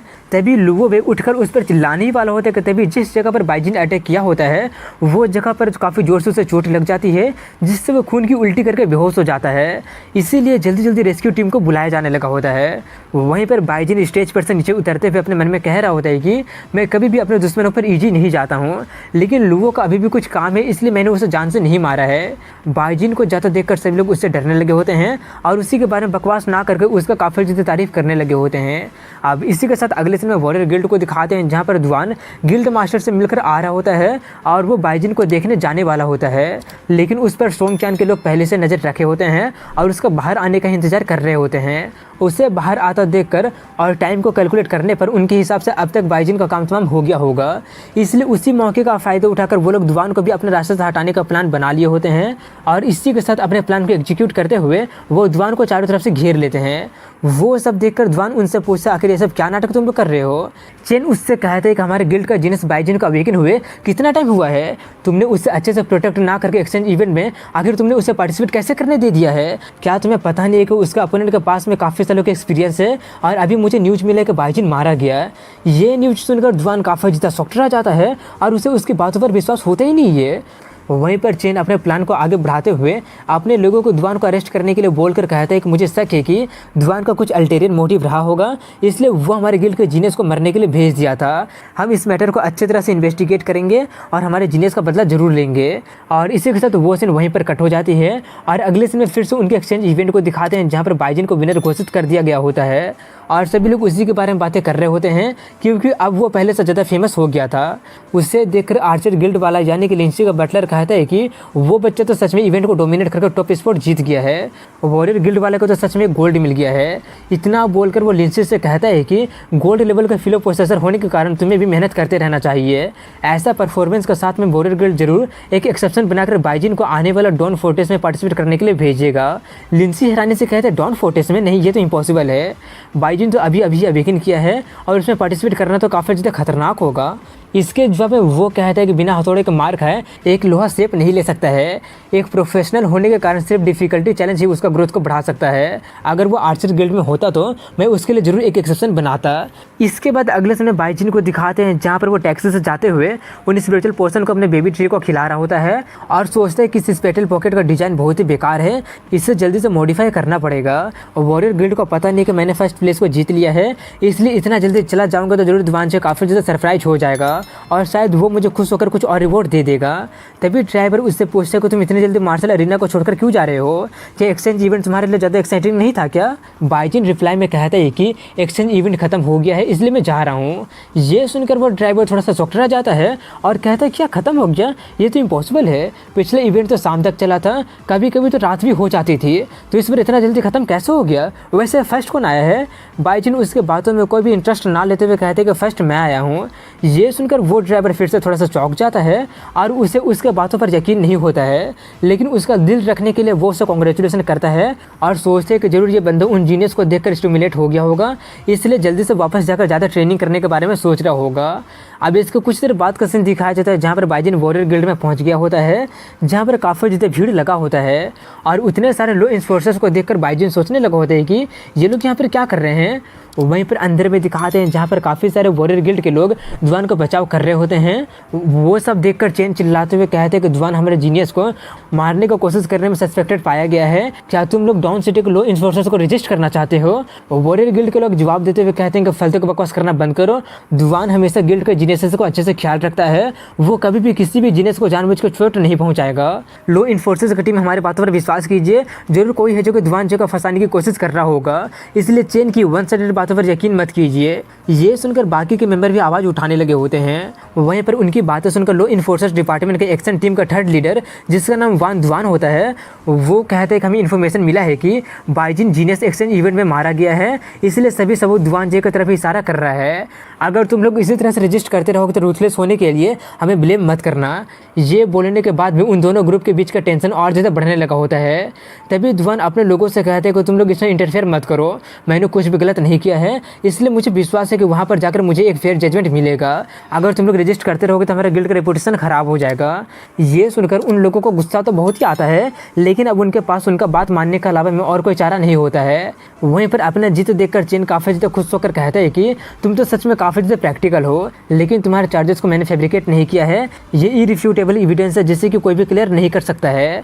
वो काफ़ी ज़्यादा एरोगेंट हो ही रहे होते कि तभी कोई आकर उसे एक पंच मार देता है, जिससे वो काफ़ी दूर फेंका जाता है और उसका हालत काफ़ी ज़्यादा ख़राब हो जाता है। लेकिन जल्दी ही वो खुद को किसी तरह से संभालते हुए थोड़ा सा मुश्किलों से कहता है कि तुम लोग लॉ इन्फोर्सर्स की ड्यूटी में खलल डाल रहे हो, कैप्टन वन जल्दी से उन सभी को अरेस्ट कर लीजिए। लेकिन कोई भी उसका बात सुनते ही नहीं है और सभी लोग काफ़ी ज़्यादा हैरान होकर किसी स्टैचू की तरफ बात में दिखाते हैं कि चेन गुआन फालतू की बातें कर ही रहा होता है कि तभी वहाँ पर बाइजिन आकर उसे पीट देता है।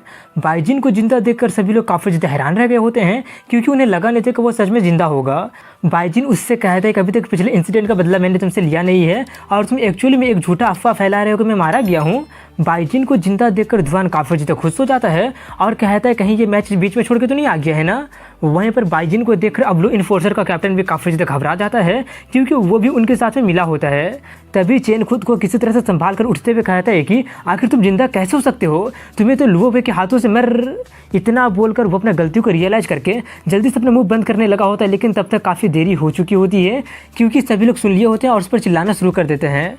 वहीं पर उसका बेवकूफ़ी से कैप्टन अब और भी बड़ा मुसीबत में पड़ने वाला था, इसलिए वो उससे डील करने के बारे में सोचने लगता है और उनसे कहते हैं कि बाइजिन दुआन जहाँ तुम्हें एक्सचेंज मीटिंग में पार्टिसिपेट करने के लिए रिकमेंड किया था, जो कि रूल को वायलेट करता है, जिससे ये साबित होता है कि तुम्हारे अगेंस्ट उसका कोई मिलेसियस इरादा रहा होगा। लेकिन तुम डेंजर को सेंस करके मैच के बीच में छोड़ के आ गए हो, जो कि तुमने काफ़ी अच्छा काम किया है। हमारा टीम चेन और दुआन दोनों को इन्वेस्टिगेट करने के लिए लेकर जाएगी। उसकी बातें सुनकर बाइजिन उससे पूछता है किसने कहा कि मैं एक्सचेंज इवेंट से भाग आया हूँ, बल्कि मैं तो पार्टिसिपेट करने के बाद आया हूँ। इतना कम टाइम सुनकर किसी को भी ज़्यादा उस पर विश्वास होता ही नहीं है और सभी लोग अपना अपना थ्योरी देने लगे होते हैं। लेकिन तभी वहाँ पर उनका एक मेंबर काफ़ी एक्साइटेड होकर आते हुए कहता है कि ब्रेकिंग न्यूज़, हमारे गिल्ड का जीनियस हाफ डे में ही दूसरे जीनियस को पीट कर एक नया रिकॉर्ड बना दिया है। जैसे वो ये कहते हैं कि वो अपने सामने में उतने सारे लोगों को देखकर थोड़ा सा नर्वस हो जाता है कि आखिर यहाँ पर इतने सारे लोग कर क्या रहे हैं और यहाँ पे हो क्या रहा है। लेकिन तभी सभी लोग उसका न्यूज़ सुनकर काफ़ी ज़्यादा शॉक्ड रह जाते हैं। तभी बाइजिन चेन से कहता है कि मैं और दुआन सीक्रेटली तुम्हें इन्वेस्टिगेट कर रहे थे, मुझे सच में लगा नहीं था कि तुम पूरा इस सिचुएशन को रिवर्स करके यहाँ पे आके बताओगे। आज ही वो दिन है जब हम लोग अपना सभी अकाउंट को सेटल करेंगे। बाइजिन को अपने तरफ बढ़ता देखकर चेन की काफ़ी ज़्यादा फटने लगी होती है और वो वहाँ से भागने की तैयारी करने लगता है। वहीं पर बाइजिन उससे पिटने के लिए आगे बढ़ते हुए उसे उसका क्राइम बता ही रहे होते कि तभी कैप्टन ही चेन को रास्ते से हटाने चला जाता है, जिससे चेन काफ़ी ज़्यादा शॉक्ड रह जाता है क्योंकि वो उसे धोखा दे दिया था। कैप्टन उसे मारकर कहते हैं कि बाइजिन बिल्कुल सही बोल रहा है, आज ही वो दिन है जबकि तुम अपने रिट्रीब्यूशन को फेस करोगे। उसका वो एक्शन देखकर बाइजिन एक पल के लिए शॉक रह जाता है, लेकिन उससे पता चल गया होता है कि सभी लोग मिले हुए हैं और चेन की बॉडी को लेकर जाता देखकर सोचने लगा होता है कि मुझे लगा नहीं था कि डॉन सिटी का लॉ इन्फोर्सर का कैप्टन भी उसी के साथ मिला होगा। ये सब देखकर लग रहा है कि इनके पीछे में जो फोर्सेस है वो सच में काफ़ी ज़्यादा ताकतवर होगा और उनका इन्फ्लुएंस भी काफ़ी ज़्यादा होगा। आखिर बाइजिन के पेरेंट के पास में ऐसा कौन सा सीक्रेट था जिसके कारण उनके पीछे इतना ज़्यादा ताकतवर लोग पड़ गए हैं। तभी दुआन बाइजिन से कहते हैं कि ज़्यादा चिंता मत करो, जब गिल्ड लीडर सर्कुलेशन से बाहर आ जाएंगे तब वो जरूर इस मैटर को अच्छी तरह से इन्वेस्टिगेट करेंगे। इतना बोलकर वो उसे चेक करते हुए काफ़ी ज़्यादा खुश होकर कहने लगा होता है कि मैंने तो तुम्हें सच में काफ़ी ज़्यादा कम समझ लिया था, सिर्फ हाफ डे में तुमने जीनियस एक्सचेंज मीटिंग के रिकॉर्ड को तोड़कर हमारे रेपुटेशन को और ज़्यादा बढ़ा दिया है। तभी बाइजिन दुआन के चोट को छूते हुए कहते हैं कि तुम इंजर्ड हो इसलिए शांत हो जाओ और फर्स्ट प्लेस आने के लिए मुझे मेरा रिवॉर्ड दे दो और तुम रिकवर करने पर फोकस करो। दुआन थोड़ा सा सार्केस्टिक वे में कहते हैं कि रिवॉर्ड के अलावा भी कुछ और बातें कर लिया करो, वैसे भी मैंने किसी इंपॉर्टेंट मैटर के लिए तुम्हें यहाँ पर रोका है। तभी वहाँ पर उसकी असिस्टेंट एक बॉक्स लेकर आ जाती है। दुआन उससे कहता है कि तुम्हारा प्रोग्रेस को देखकर मैं काफ़ी ज़्यादा अमेज्ड हूँ, इसलिए मैं तुम्हारा लेवल चेक करना चाहता हूँ। ये बोलकर वो अपना असिस्टेंट के द्वारा लाए गए क्रिस्टल बॉल पर बाइजिन को हाथ रखने के लिए कहता है। इसलिए जब बाइजिन अपना हाथ उस पर रखता है तो उसमें से गोल्ड कलर का लाइट निकलता है, जिससे उन्हें पता चल जाता है कि उसके पास में सच में गोल्ड लेवल का टैलेंट है और उसका लेवल डी रैंक में पहुँच गया होता है। उसका रैंक देखकर वो दोनों काफ़ी ज़्यादा शॉक्ड रह जाते हैं और कहते हैं कि मुझे सच में लगा नहीं था कि सिर्फ कुछ ही टाइम में तुम डी रैंक में पहुँच जाओगे। डी रैंक का प्रोफेशनल के साथ गोल्ड लेवल का टैलेंट काफ़ी ज़्यादा अच्छा है। तभी बाइजिन उससे पूछते हैं कि वो कौन सी इंपॉर्टेंट मैटर है जो कि तुम मुझसे पूछना चाहते थे। दुआन पूछता है तुम डॉन फोर्टिस ट्रायल के बारे में अवेयर हो ना। ओरिजिनली पहले मैं इसको तुम्हारे सामने मेंशन करने से थोड़ा हिचकिचा रहा था, लेकिन अब जबकि तुम डी रैंक में पहुंच गए हो और तुम्हारे पास गोल्ड लेवल का एबिलिटी है तो तुम्हारे पास खुद को डिफेंड करने का एबिलिटी है। डॉन फोर्टिस ट्रायल में स्टैंड आउट करना यहाँ के लोगों का सबसे बड़ा सपना होता है, जिससे वो लोग डॉन सिटी का प्रोमिनेंट फिगर भी बन सकते हैं। डॉन फोर्टिस ह्यूमन एंसेस्टर के द्वारा डॉन सिटी को फाउंड करने से पहले स्टेबलाइज किया गया था और वो बैटल के दौरान में टेम्परेरी गैदरिंग एरिया हुआ करता था। डॉन सिटी के स्टेबलाइजमेंट के बाद डॉन फोर्टिस का का कोई काम नहीं रहा, इसलिए उससे काफ़ी सारे मॉन्स्टर ऑक्यूपाई कर लिए हैं। ह्यूमन एंसेस्टर का हार्डशिप को डेमोन्स्ट्रेट करने के लिए और यंगर जनरेशन को इंस्पायर करने के लिए डॉन सिटी हर 3 साल में वहाँ पर एक ट्रायल होल्ड करता है, जिसमें कि 30 साल के नीचे वाले प्रोफेशनल पार्टिसिपेट कर सकते हैं और ये डॉन सिटी रेसिडेंट का सबसे ग्रैंड इवेंट भी होता है। तभी ध्वान कुछ कन्फ्यूजन को दूर करते हुए उससे कहते हैं कि उस फोर्ट्रेस के डीप इनसाइड एरिया में स्पिरिचुअल कोल्ड पॉन्ड है और उसी के कारण से उस वक्त में वो वाला फोर्ट्रेस को स्टेबलाइज किया गया था। अगर तुम टॉप 10 में आ जाते हो तो तुम्हारे पास एक अपॉर्चुनिटी होगा उस पॉन्ड में एंटर करने के लिए। उसमें एंटर करने के बाद कल्टीवेट करने पर तुम्हारे कल्टीवेशन का स्पीड काफ़ी ज़्यादा बढ़ जाएगा, जिससे तुम अपना लिमिट को ब्रेक कर पाओगे। बाय जिन ऐसा कहा जाता है कि 30 साल के नीचे वाला कोई भी उसमें पार्टिसिपेट कर सकता है, लेकिन असलियत में उसमें काफ़ी सारे सी रैंक वाले पार्टिसिपेट करते हैं, जिससे ये काफ़ी ज़्यादा खतरनाक हो जाता है। अगर तुम्हारा स्ट्रेंथ हाई इनफ नहीं होगा तो तुम अपना जान को भी खो सकते हो। बाइजिन कहते हैं कि तुम्हें चिंता करने की जरूरत नहीं है, मैं ये सब हैंडल कर लूँगा। ये बोलकर वो सोचते मुझे लगा नहीं था कि उस ट्रायल के पीछे में ऐसा कुछ होगा। अगर ऐसी बात है तो मैं ये वाला मौका को खो नहीं सकता हूँ। अगर मैं टॉप 10 में जाकर उस पूल में एंटर कर गया तो शायद मैं सी रैंक में आराम से ब्रेक थ्रू कर लूँगा। तब जाकर डॉन सिटी के अंदर में ज़्यादातर लोग मेरे ओपोनेंट होंगे ही नहीं। तभी ध्वान उससे उसका जीतने का रिवॉर्ड देते हुए उससे कहते हैं कि तुम्हारा आउटस्टैंडिंग रिकॉर्ड ब्रेकिंग परफॉर्मेंस ने गिल्ड को ऑनर किया है, इसलिए हम स्पेशल रिवॉर्ड के तौर पर तुम्हें प्रोफेशनल कम्युनिटी हाउस को यूज करने का अधिकार दे रहे हैं। ये घर सी रैंक वाले प्रोफेशनल से कंपेयर किया जा सकता है और हम लोग फ्यूचर में पड़ोसी भी बन जाएंगे। बाइजिन कहते हैं कि मैं बोनस और पोषण तो ले रहा हूँ, लेकिन घर को मैं मना कर रहा हूँ। मुझे विश्वास है कि जल्द ही मैं अपना वाइफ फैमिली का बिलोंग करने वाले विला को रिक्लेम कर लूँगा। ध्वान कहता है कि मैंने सुना है कि सोंगक्यान अपना अथॉरिटी का गलत यूज करके तुम्हारा फैमिली को विला को ऑक्यूपाई कर लिया है। मैं इसके बारे में जानता तो हूँ, लेकिन मेरा अथॉरिटी के दम पर अभी मैं कुछ कर नहीं सकता हूँ। लेकिन तुम ज़्यादा चिंता मत करो, जब गिल्ड लीडर सर्कुलेशन से बाहर आएंगे तो मैं ये मैटर उन्हें रिपोर्ट करूँगा और वो तुम्हें जस्टिस दिलाने में हेल्प जरूर करेंगे। बाइजिन उससे थैंक्स बोलकर वहाँ से जाते हुए सोचता है कि ध्वान एक अच्छा बंदा है, लेकिन मैंने सुना है कि गिल्ड लीडर वॉर गोड रैंक में ब्रेक थ्रू कर रहा है। पता नहीं उसे कितना टाइम लगेगा और मैं उतना टाइम इंतजार नहीं कर सकता हूँ, और वैसे भी मैं अपना प्रॉब्लम को अपने आप ही रिजॉल्व करूँगा। इसी के साथ वो सीन वहीं पर कट हो जाती है। अब इसके 3 दिन बाद का सीन दिखाया जाता है, जहाँ पर बाइजिन अपने अपार्टमेंट में आकर कल्टीवेट कर रहा होता है और 3 दिन में वो काफ़ी सारे स्टार स्टोन को ऑब्जर्व करके पहले से ज़्यादा पावरफुल बन गया होता है। तभी उसका बेबी ट्री उससे कहता है कुछ हो रहा है। दरअसल जब बाइजिन लुओ वे को हराया था तब वो अपने बेबी ट्री का पावर का यूज करके उसमें स्पिरिचुअल ट्रैकर जैसा कुछ लगा दिया था, और अभी बेबी ट्री वही बता रहा होता है कि लगता है कि मछली जाल में फंस गया है।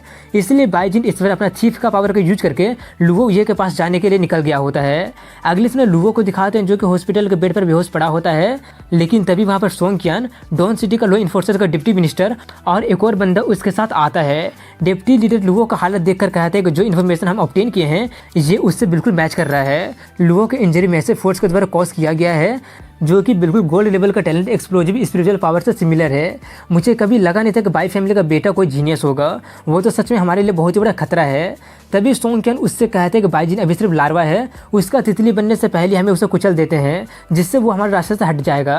अगले 4 दिन में डॉन फोर्ट्रेस ट्रायल आएगा, उसे एलिमिनेट करने का वो बेस्ट मौका हमारे पास है। डेप्टी लीडर अपने साथ लाए हुए दूसरे बंदे से कहता है कि बाइजिन अब तुम्हारे हाथों में है, क्या तुम उसे खत्म कर पाओगे? वो बंदा जो कि हुड पहना होता है कहता है कि अगर उसके पास गोल्ड लेवल का टैलेंट है फिर भी क्या हो गया, ये फैक्ट बदला नहीं जा सकता कि वो सिर्फ ई रैंक का है, इसलिए उसके जैसे कीड़े को कुचलना तो मेरे लिए बाएं हाथ का खेल होगा। तभी वो लोग वहाँ से जाने लगे होते हैं और जाते हुए कहते हैं कि लुओ वे ऑलरेडी बेकार हो गया है, लेकिन वो हमारा काफ़ी सारे सीक्रेट को जानता है, इसलिए जब टाइम आएगा तो उसे ख़त्म कर देना और उसका सभी इल्ज़ाम बाइजिन पे लगा देना। ऐसा काम करने के किसी को शक ना हो।